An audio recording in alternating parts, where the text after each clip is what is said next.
Hello, everybody, and indeed, welcome to another episode of the Star Wars Minute. It's our daily podcast in which we analyze, we scrutinize, and we celebrate The Last Jedi one phantom minute at a time. I'm Alex Robinson from alexrobinson.fun. I'm Pete the Retailer from PeteTheRetailer.com. I'm Matt Belknap from NeverNotFunny.com. I'm Garon Cockrell from the internet at My Name is Garon, and also from NeverNotFunny.com. All right. Thanks for coming back, boys, for minute 139. Minute 139 starts with Kylo Ren walking towards an oddly not dead Luke Skywalker. Just took a lightsaber to the chest. Well, it's not dead. Nonetheless, anyway. The minute ends a minute later with Luke struggling to stand after returning from his astral form. So Old floating Luke. That's my first note. This is where he slowly pokes Luke with the lightsaber, which is on the one hand a very oddly weird. The same thing he did with Han. It was the same, that was how he killed Han Solo, was stabbing him like that. So it's a weird evocation. Maybe in his head he was like, "Let me try the old daddy stabber. Let's see if that'll work." So my other move didn't do it. That'll do it. I was thinking, what if Luke played along? What if Luke went like, "Oh," and then he could totally milk it. That would have been very Mark Hamill and honestly very Star Wars to have a gag in the middle of this very huge he could do like a moment. Bugs Bunny, like a fake death scene where he's like, Right. Kylo. I think they missed a major opportunity by not marketing that lightsaber as the daddy stabber. Yeah. I mean, Yeah. The Good name. I'm picturing now the going back to before even the stab, that when he slices him through with the lightsaber. Could have totally done a Bugs Bunny and just kind of have his legs walk in one direction, and he was just like, no, you missed me, that kind of a thing. Actually, I think they did that in the Lego Phantom Menace, the Droid Tales adaptation of the Phantom Menace. Yeah. Darth Maul is, but they could have done that here. Yeah, Same that's thing. called Still Maul. Star Wars. Yeah. Well, speaking of things being more Mark Hamill than Luke Skywalker, I feel like that see you around, kid. That kind of nod and wink and see you around, kid. That is a little more Mark Hamill than Luke Skywalker. But at this point, Luke Skywalker is more Mark Hamill than Luke Skywalker was, if that makes sense. Force projection is more Mark Hamill. Yeah. I felt like it was oddly Han Solo-ish of him. Like that sounds like a Han Solo line. Yeah. Well, especially after he stabbed him, just the same way he stabbed. Right. I definitely think. Yes, I definitely think Luke is messing with Ben's mind in the sense that he's really hitting the daddy issues hard with this whole scene. Like he's like, I'll be in the last minute. He said, "I'll be with you forever, just like your father," and now he's giving him the old "see you around, kid." Yeah. Right. And just ruthless on the mind games. You should have flipped him a coin, been like, "Sorry about the mess." They're like, "What? None of us were there for that scene. We don't know." I don't even know what you're talking about. I haven't seen Star Wars. I'm a character in the Star Wars. And Force Ghost Greedo comes by and be like, "I can explain this." yeah. I like to imagine that since Jedi aren't really allowed to, be aggressive and attack with, they're not supposed to, that they kind of use passive aggression and, just psychological, bullying tactics to get people to get what they want out of people. They actually don't have any real powers. They're just very manipulative. Right. See?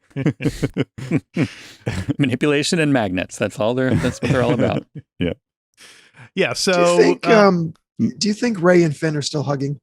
I wish you would cut back periodically to them still. Everybody else is like, "Guys, we have to escape."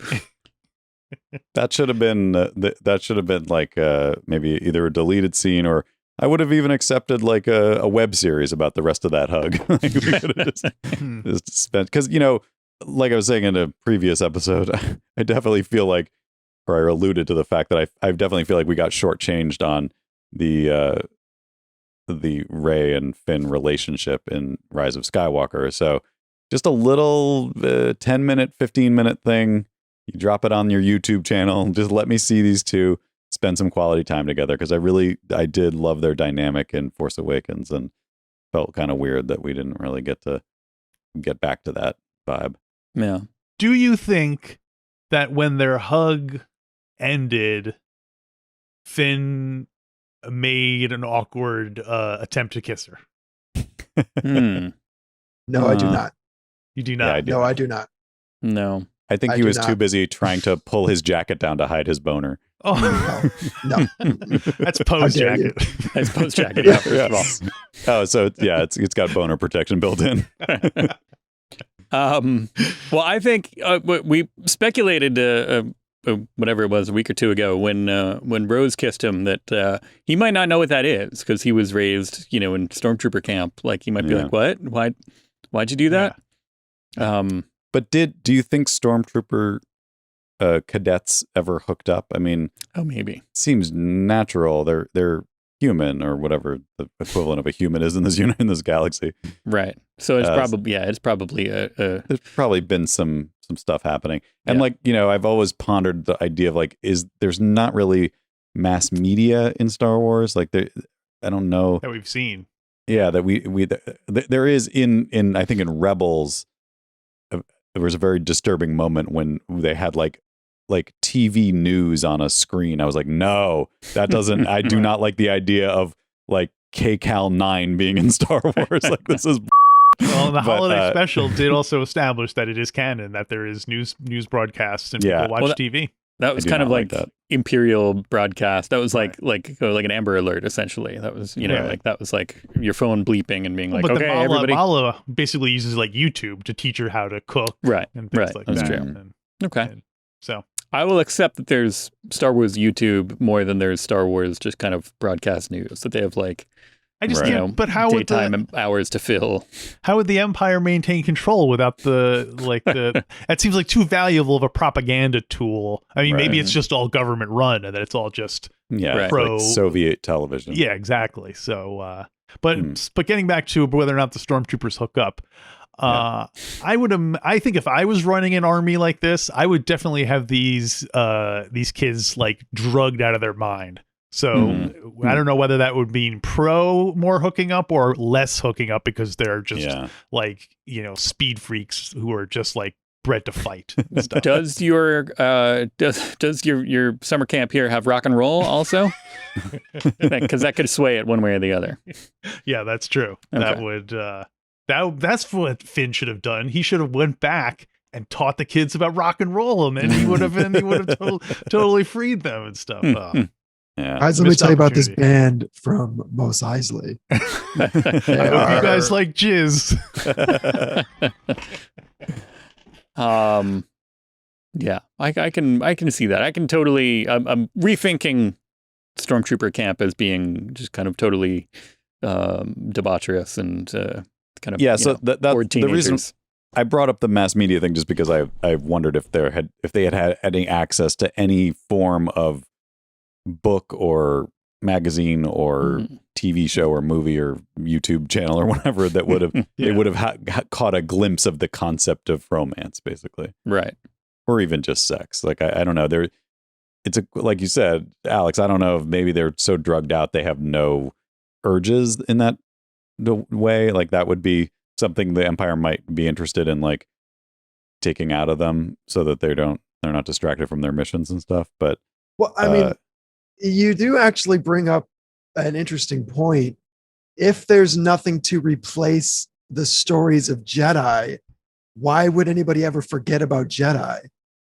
You know what I mean? If there's nothing else fantastical that you're replacing those stories with, why is it that people are like, was this real? Was this an actual thing that happened? I mean, the thing that happened 30 years ago, was that real? Did that really? Yeah. And that's actually kind of there's sort of an ironic twist to that, is if the Empire was trying to squash out all storytelling, they've actually inadvertently made the story of the Jedi more powerful, because there's a void. And so the story of the Jedi basically fills that void and becomes this hugely powerful thing, Whereas if they had just been making soap operas all the time, like people would have been like, I don't give a crap about the Jedi. I just want to find out what's going to happen to Blip Blop and Deep Dorp. Yeah. Well, or you think it would be wait until you find out what happened to Blip Blop and Deep Dorp. Or you think that the mass media would be like portraying the Jedi as the Evil. you know, they were people who tried to overthrow the government. Well, maybe that's a bad example of people. But, they're the Taliban, yeah. But people don't even know them, so it's more just like they just somehow, like you said, they probably just obliterated it with other competition storytelling wise. Mm-hmm. But that's a show I also would like to. We talk about how we want to see our Ken Burns documentary about the history of the Star Wars universe. I want there to be a Disney Plus show where every week we see a different TV show or something from Star Wars. Like, here's something that aired the night that the rebels blew up the Death Star. So you see the news coverage or what it looked like. Or here's the children's entertainment that they had on Chef Gourmand, like you were talking about. Yeah, exactly. So think about that, Disney Plus. Let me know if you want me. I got some good ideas up here. Does Kylo Ren realize, does he understand what was going on here? As far as he knows, Luke showed up, a lightsaber went through him, and then he disappeared. Does he think Luke, like, is this when Luke bamfed away? Like, did he use his vision powers then, and now he's bamfing away? As far as Kylo Ren does he know? Does everyone know all the Jedi powers? Is he like, he must have done the even peel force projection? Well, the even peel special. The only way to answer that question is, did Kylo Ren ever read the sacred text? Oh, yeah, I guess that's the thing. Because that's the only place you would find out about it. Otherwise, it would have had to have been Luke who told him. But my sense is that Luke didn't even know that this was possible until he became a hermit on the island there, and then he was reading all the sacred texts and figured this out. So, but clearly Kylo Ren might not understand the mechanics of it, but he knows that he's been duped. Right. He's been made to look the fool. But he might be able to, as this kind of culminates and Luke does his thing. We see that Rey and Leia feel it in the Force, so maybe Kylo is also like, oh, that's what was going on. Like, yeah, like once it's kind of like when if you see, like if you're watching a magician do a trick and then you like see the string or whatever, you see the thing that makes it possible. You see the little cord that goes up Obi-Wan's sleeve. He's making his lightsaber spin around. Yep. Yeah. So I guess did Yoda know about this? Like, I'm just so curious as to is there like catalog of all the known Jedi powers? Well, I don't think it's static. I think as they go on, they're figuring stuff out. It's like music or like magic. Like they're building on other things, but as So even after all this time, people are still discovering new Force powers. Sure. Well, I think, I'm not objecting to the fact that there are new powers, by the way. I'm just curious as to whether this is an old trick that he has learned or whether this is a new thing he has invented or anyway, go ahead, Garon. What were you going to say? Well, if you want to take a step back and like look at the, what went into the writing of this scene, I remember people giving Rian Johnson a lot of crap about this. It was either this or it might have been when Leia was flying through space, but I think it was this. And people, the sort of, there was a real negative reaction to like, so now Jedi can do this. What, you just pulled this out of your butt. And he was like, actually, here's this book from 30 years ago that basically catalogs all of the things, and this is in that book. So it was definitely this idea. And every movie gives them new powers. They get new powers every single movie. Yeah, but it's that, and that may rub people the wrong way, and that's fair enough. But I don't think it's fair to say that this was just invented for this movie. I think the idea of this had been around in the lore of Star Wars for a long time, and he just decided, hey, this is a great opportunity to use it because this will be a real cool scene that will make people. Just make people's eyes bug out, I guess. Matt, I'm gonna have to challenge something you said right there. I don't think there's nothing in these films that people get mad about. It's hard to believe because, of course, now in 2021, this movie is universally loved and there's nothing controversial about that whatsoever. I did say history will shine down on this film. I do believe I said that. On Never Enough Money. You did say that. I remember you saying that too. Yeah, and has that come true yet? It's getting there. It's getting there. Well, I think Rise of Skywalker helped because after that, people were like, "Oh, you know what? Maybe The Last Jedi wasn't such a terrible movie after all." I agree with that. In retrospect, I think. I mean, to me, just we may have talked about this at some point, but to me, Rise of Skywalker was like there were the people who were like, Force Awakens sucks, Last Jedi is great, and then there were people who were like, Last Jedi sucks, Force Awakens is great, and then they made this movie and they're like, okay, we can all agree on one thing. This sucks in the way we all thought one of those two last ones sucked. They combined the suckitude of those two things. And then there's a small percentage down at the bottom there. That's beat the retailer holding up the flag for my gang. For the fans. History will eventually shine down on that. Saying, film, look, they fixed all the problems. That's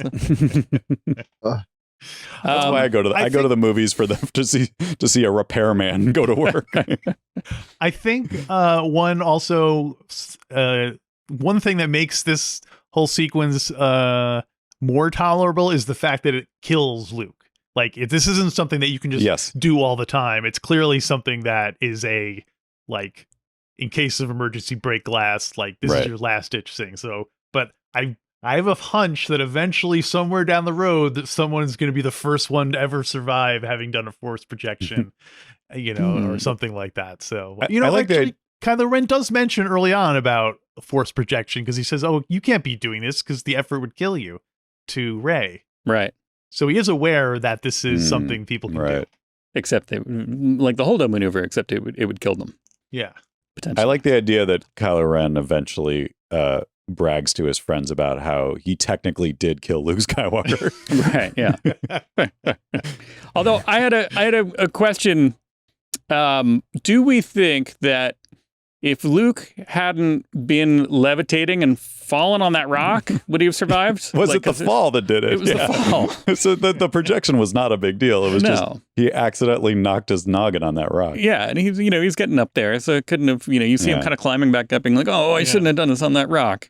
Well, there's a weird thing about. I mean, like I don't want to go back and go frame by frame on it, but it seems like when he stops levitating, he falls on the rock where he had been sitting. But then the next shot, he's not on the rock and putting his hand up back on top. It was like, how did he go from C-3PO? And once he landed, he tumbled back down. Why cut away from that great bit of comedy where he goes ass over tea kettle off that rock? Seems like a real just like, another for 5 Rian minutes Johnson of him tumbling down the side of the mountain. He lands in front of a different rock. Yeah. I mean, like earlier in the movie, Rian Johnson can't wait to show us his like milking gag. And now suddenly he's pulling back when the joke is right there for the taking. I mean, that also mimics what Rey did. She had that same shot where she had her hand on the rock. Definitely. So well, that to me, not to take the comedy out of what you were just saying. No, but I think to be serious about it, I do think like cinematographic coolitude trumped like sort of blocking, like logical blocking in this moment, because I think he really wanted that shot of his hand on the rock with those same bits of crumbly Oreos or whatever the hell is on top of that rock, in the same way that we saw Rey earlier levitating those things. That's pork poop. Oh, boy. I mean, it is. If you think about it long enough, you're going to realize it is very difficult for the way he falls for him to get into the position because he would literally have to roll, because he would have to roll completely backwards off the rock. I swear to God, you see him land pretty softly on top of the rock. Second. It looks like he's slow-mo. He does a little like bonk on his butt almost, and then I think he topples off. I'm gonna watch. I am go frame by frame. Well, I'm going back. While you're scrubbing that, let me just tell you that we're hitting our first the end of our first sequel film. Minute 1:39 is where The Force Awakens ends. Famously in this very same spot, the island of Ahch-To with Luke. Well, no, actually, it ends with credits in space. So just like the other one ended. Scratch what I just said, but The Force Awakens ends here, 1:39 in. So we've only got 2 prequels left to come Hmm. to finish off. Any update on our Luke Skywalker falling down, fellas?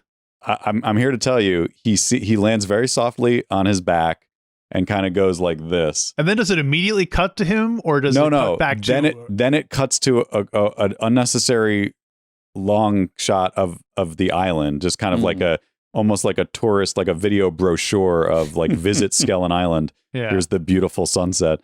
So you just see this shot of the island, and then it cuts back to the Rock and his hand coming down on it. So Dwayne "The Rock" Johnson. Yeah, he's in it.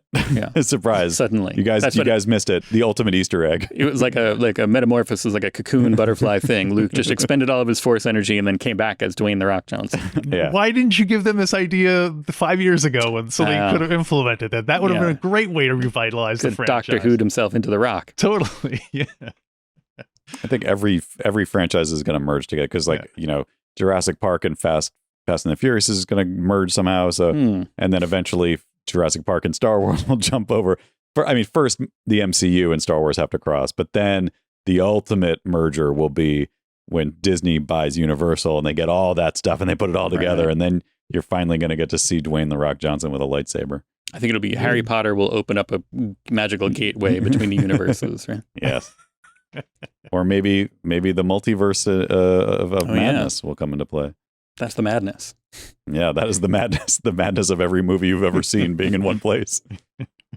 Well, there is that theory that what is that Saint? Is it Saint Elsewhere? Saint Elsewhere, yeah. Where you can connect literally every single thing to that. Every NBC show, yeah, like it was basically every other thing too. It's gone way beyond. It's gone way beyond. Yeah. Oh, really? Really? Okay. Yeah. It's crazy. Wasn't they were originally just saying that you could link it through NBC shows because of weird crossover things that they had done throughout the years.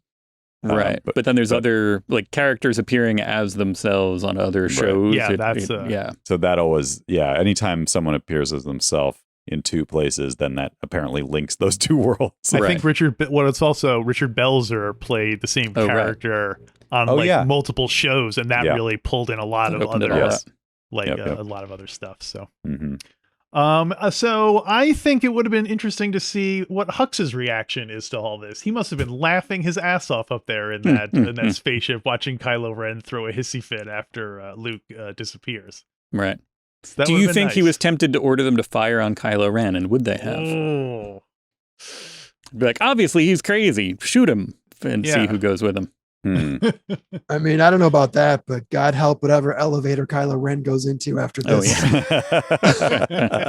No one wants to let him in. They're like, "Sir, you're just going to wreck the ship again? We're sick. We don't have the budget for this." Yeah, it's like he needs like a mud room of like. Or they'd have to put a special room that is specifically made out of lightsaber proof material, or it's like making a cake for Homer Simpson, like a separate one just for him to ruin. So go into your timeout room.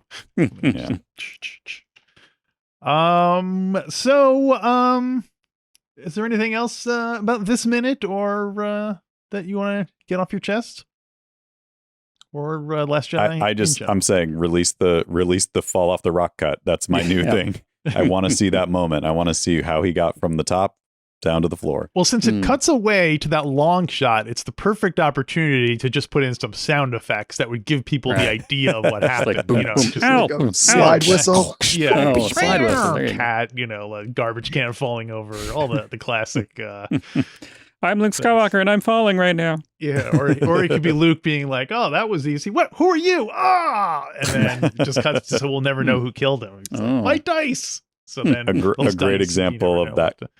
There's a gag. I was just rewatching Barb and Star go to Vista Del Mar last night. I don't know if you guys have seen that movie. It was really funny. And there's a scene where there's this kid in a submarine, and he starts hitting switches and turning dials. And the sound effects for the dials, it's like every stock sound effect ever. So like at first it's just like, boop, bonk, and then it's just like, I'm sorry, the number you have dialed is not in service. And then there's just like all these stupid things that don't make any sense. And then he eventually presses the horn and it's just like, quack, quack. Great. Well, okay, then I guess that will wrap up minute 139. And we're very very happy to have the Never Not Funny guys on. But we also want you to participate in the show, listener. I'm talking to you. That's right. We're running out of time here. Yeah, we're going to try to call our hotline 8-Day Greedo and leave a voicemail there. Some of your opinions on The Last Jedi. And if we think they're funny enough for our high standards or interesting enough, we'll run them at the beginning of the show. So give it a shot. You have something to say about the closing credits? That's always a good place to do it. Sure. Because you're desperate for material then. So help us out. Help out some pals. And join us tomorrow for another Star Wars Minute. Minute.